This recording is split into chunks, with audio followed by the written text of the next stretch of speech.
our section 6.1, the standard normal distribution. So let's say if you go out there, gather information, and then do a histogram, relative histogram, or Sturm-Lierre, and you draw a smooth curve, it's turned out to be bell shape or approximately bell shape.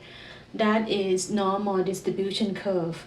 So from this section, we're going to have to convert it to standard normal distribution and find the probability.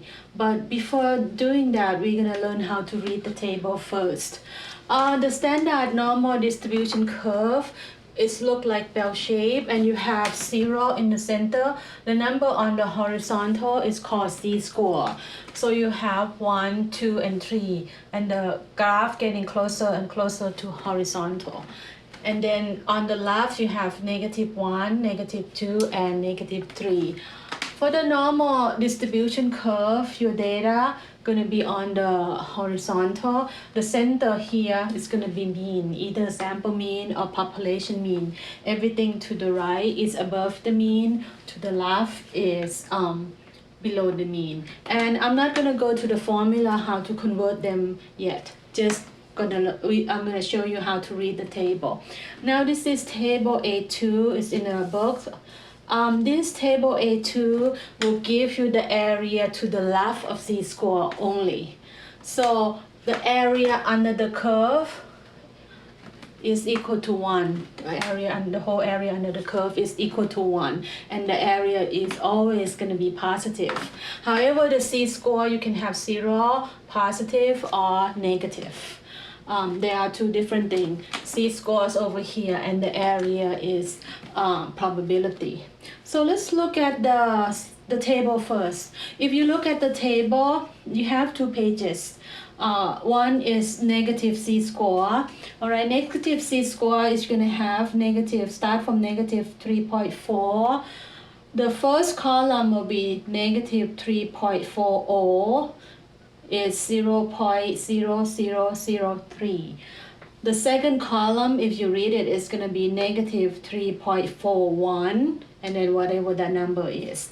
Now, if you go down to the second row, negative 3.30 will be this one. All right, and then negative 3.31 will be this one, and so on. Same thing as positive z-score. You're going to start from 0.0, 0.00, 0.01, 0.02, 0.03, and so on. All right, let's look at some example.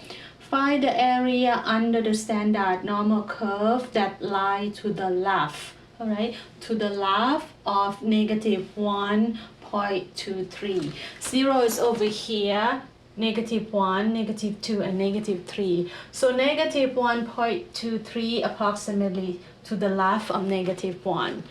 And then area is to the left. Area is to the left, so it's go this way. And if you look at the z-score, you have to go to the negative 1. So start from negative 3.4, you're going to look down for negative 1.2. We don't want 1.20, we want 1.23. So 1.20, 1.21, 1.22, and negative 1.23. All right, so you look at this number. This number represents negative 1.23. So the area, again, the area is 0.1093. Get it from the table. Now the notation, P stands for probability. Parenthesis, Z is the z-score. Z-score is less than, so it's to the left because it's less than negative 1.23, and you just write down the number 0.1093. So that's pretty straightforward because the table gives you the area to the left. Now let's say that they asked you find the area under standard normal curve that lie to the right. To the right, I make the same number just to make it easy. So to the right, now your shaded area is to the right. The table only gives you the area to the left. Remember this number that we looking in this first example is the area to the left. Now they ask for the area to the right, and the total area under the curve is 1. So you're gonna do 1 minus the area to the left, which is gonna be 0.8907. And if you convert to percent, it's gonna be 89.07%. Move the decimal to the right 2 places. The area under the curve represents probability. Now let's look at the third case. You have the area between two numbers. All right, between 1.5 and 2.52. So 2.52 is above 2. This is 1, 2, between 2 and 3. It's over here. 1.5 is between 1 and 2. So the shaded area is right here.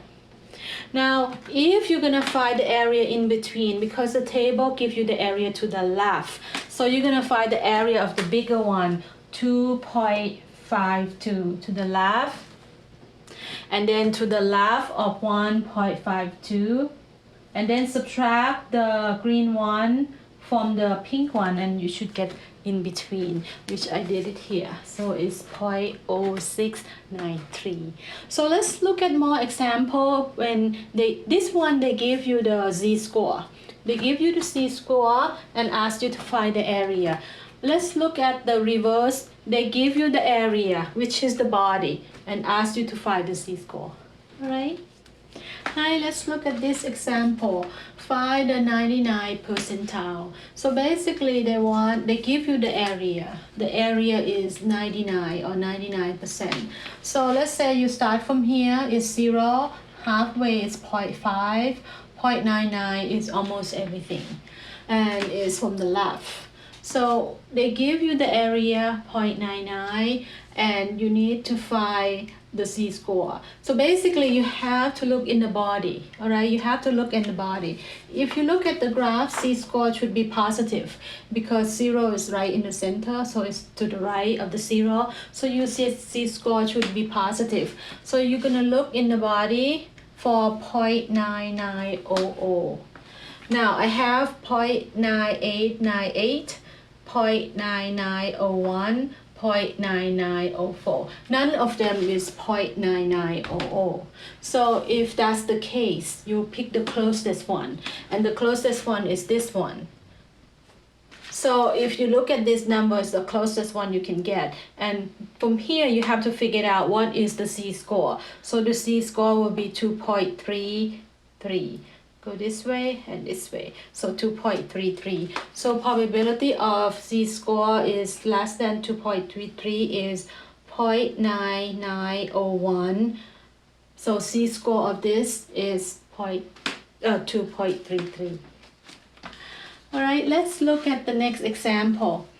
They asked you to obtain the z-score having the area 0.95 to the right. All right, to the right. So from the right, we start from here, all the way here will be 0.5, all the way here will be 0.95 from the right. Now the table A2 gives you the area to the left. So what I'm gonna do, I'm gonna find the area to the left. I'm gonna do 1 minus 0.95 because the area under the curve is 1. So 1 minus 0.95 is 0.05. That's the area to the left. Now, as you can see, the z-score should be negative because 0 is right in the center, is to the left of 0. So you're gonna go to the table A2, look at the z-score that's negative, and look for 0.05. Now I'm looking in the body, all right? I'm looking in the body. I have these two numbers. Well, they are equally close to this one, all right? This one is not better. This one is not better either. It's different from this one. This is the best one.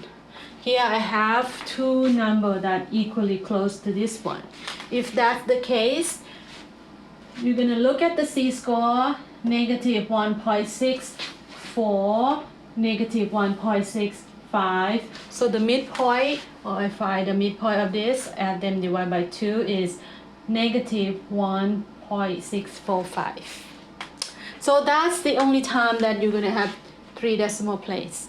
If you just look in the table, it's going to be 2. Only the time that you have 2 of them equally close, then you're going to find the midpoint of the z-score. Not the midpoint of the area, midpoint of z-score. Right? Now let's look at the last one of section 6.1. If you have this notation z sub 0.01, this represents the z-score, right? Z-score that have this particular area to the right.